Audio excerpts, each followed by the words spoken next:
They danced like peacocks, hoping to catch the king's eye. Adana was not in the line.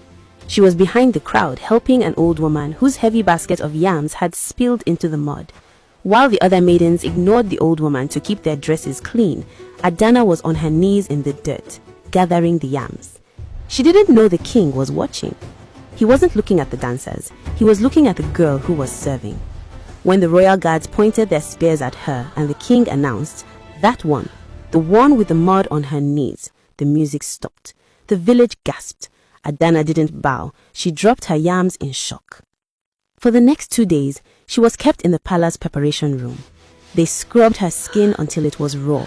They told her she could no longer climb trees. They told her she could no longer laugh loudly because queens do not cackle. They told her she could never see her poor parents again without permission. Adana looked at the other palace wives. They were beautiful, but their eyes were empty. They spoke in whispers, terrified of making a mistake.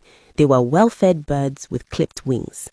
Adana realized that being chosen meant dying.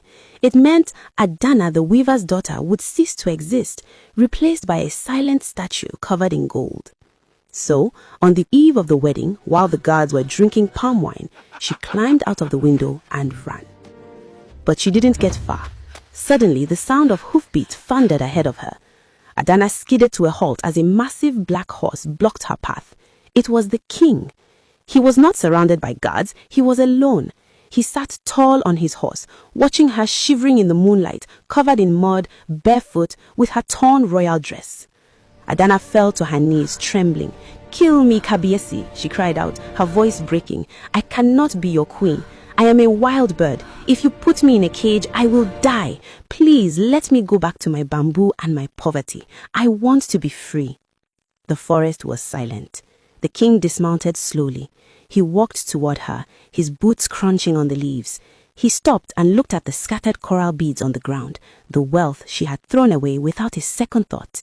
"You think I chose you because I wanted another doll to decorate my palace?" the king asked, his voice low and serious. Adana looked up, tears mixing with the rain on her face. "I have a palace full of people who tell me what I want to hear.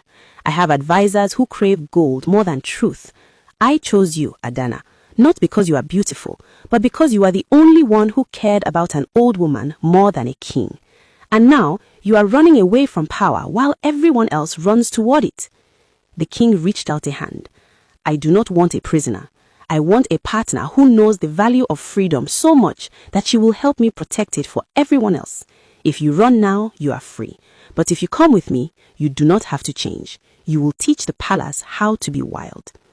Adana looked at the king's hand. For the first time, she saw not a jailer, but a man who was just as lonely in his tower as she was afraid of it. She realized that true freedom wasn't just about running in the woods. It was about having the power to change the rules. Adana took the king's hand. She didn't walk back to the palace as a captured bird. She walked back as a woman who had chosen her own destiny.